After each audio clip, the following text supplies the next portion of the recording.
We've all seen it in the movies, right? Telekinesis, moving things with your mind. But what if it's not just a superpower? What if it's something, well, something to be understood? Today, we're going to dive deep into the art of moving objects with the mind, all through the lens of Rosicrucian mystical teachings. So, can the human mind really move matter without touching it? I mean, that's the big question, isn't it? It kind of flies in the face of everything we think we know about physics and reality. So, let's just park the Hollywood version for a minute. We're going to explore a very different framework, one that says, yeah, it's possible, and then lays out exactly how. Okay, so let's get into it. The Rosicrucian view isn't about, wowing your friends with party tricks. As the source material puts it, the real interest is in understanding the laws behind it all. It makes perfect sense, right? You can't really master something if you don't get how it works on a fundamental level. And according to this teaching, telekinesis isn't this one-size-fits-all thing. Nope. It actually shows up on three totally different levels, each one harder and more powerful than the last. Let's break them down.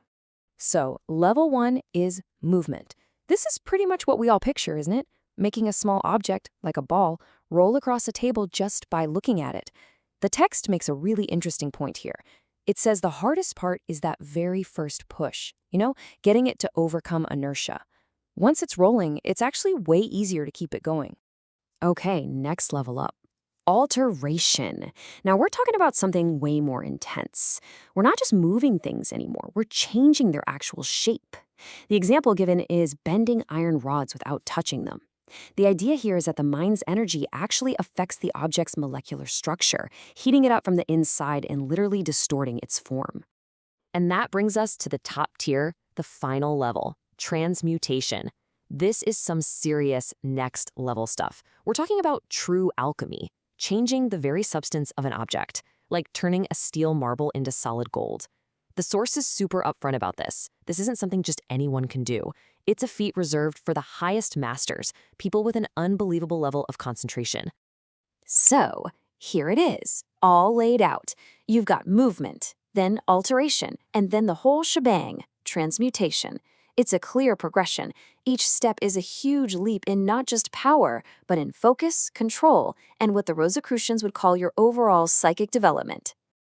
All right, so that's the what. Now for the really fun part, the how. How in the world is this supposed to actually work? What's the secret sauce, the mechanism that lets your thoughts physically affect something? Let's get into the nitty-gritty. First things first, we gotta get a key difference straight. The texts talk about something called vibroturgy. Think of it like being a psychic receiver. You're tuning in and reading an object's history from its vibrations. Well, telekinesis is the total opposite. It's not a receiver, it's a transmitter. You're not taking information in, you're actively projecting energy out.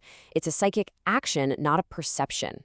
So, where does this psychic broadcast come from? Where does it start?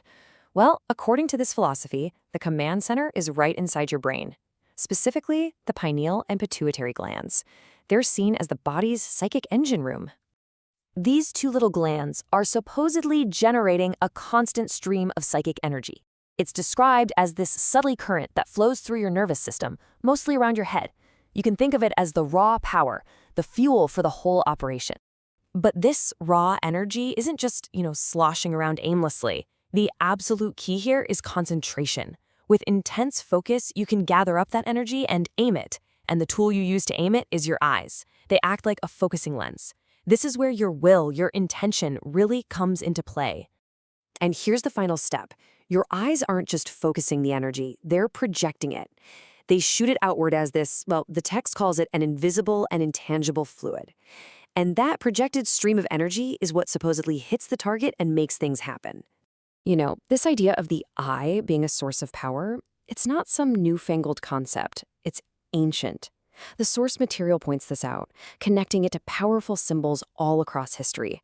You've got the Eye of Horus in Egypt, the Eye of Shiva in Hinduism, the Eye of Dharma in Buddhism. It all ties back to that old saying about the eyes being the windows of the soul, suggesting they're not just for seeing, but for doing. All right, so we've got the theory down, right? The three levels, the whole mechanism with the mind and the eyes. But now, things get really interesting. We're moving from the what if to the how to. The text actually lays out a simple experiment for anyone to try. Okay, so let's walk through it. First, you get a bowl of water and you let it get perfectly still. Then you gently pop a ping pong ball right in the center. You sit down, close your eyes, and just start breathing deeply. The goal is to focus all of your awareness, your psychic consciousness, right behind your eyes. The instructions say you should wait until you actually feel something, like a warmth or a tingling sensation. Then you open your eyes, lock your gaze on that ball, and will it to move. And try not to blink. But wait a minute. Why the water? Why not just put the ball on a dry table? It seems like a weirdly specific detail, but trust me, there's a very clever reason for it. And this is the genius of it. The source explains that your projected energy doesn't hit the ball directly at first. It hits the water. It creates these tiny microscopic ripples. You can't even see them. But those little waves then push against the ball. So the water is basically an amplifier for your psychic energy. It's like training wheels for telekinesis, making it easier for a beginner to get a result. So what if you try it and nothing happens? Well, the monograph says that's perfectly fine because, and this is the big twist, moving the ball isn't really the point of the whole exercise. Yeah, you heard that right. This is the crucial part. The text says you should pay close attention to everything you feel during the experiment, whether the ball moves or not. Why? Because those feelings, those sensations, that tingling behind your eyes, that can be a mystical experience all by itself. And that really gets to the heart of it all. The goal isn't to become some kind of superhero who can levitate cars. The real purpose, from this point of view, is completely internal. The whole thing is just a workout for your mind. It's an exercise to build your concentration, to develop your own psychic faculties through pure focus and discipline. It's not about the ball, it's about what happens inside you while you're trying. So, that leaves us with a pretty deep question, doesn't it? After looking at all these levels and mechanisms and experiments, is the true goal to master matter, or is it really about mastering yourself? It seems like this path suggests that to change anything out there, you have to start by mastering everything in here. Makes you think, right?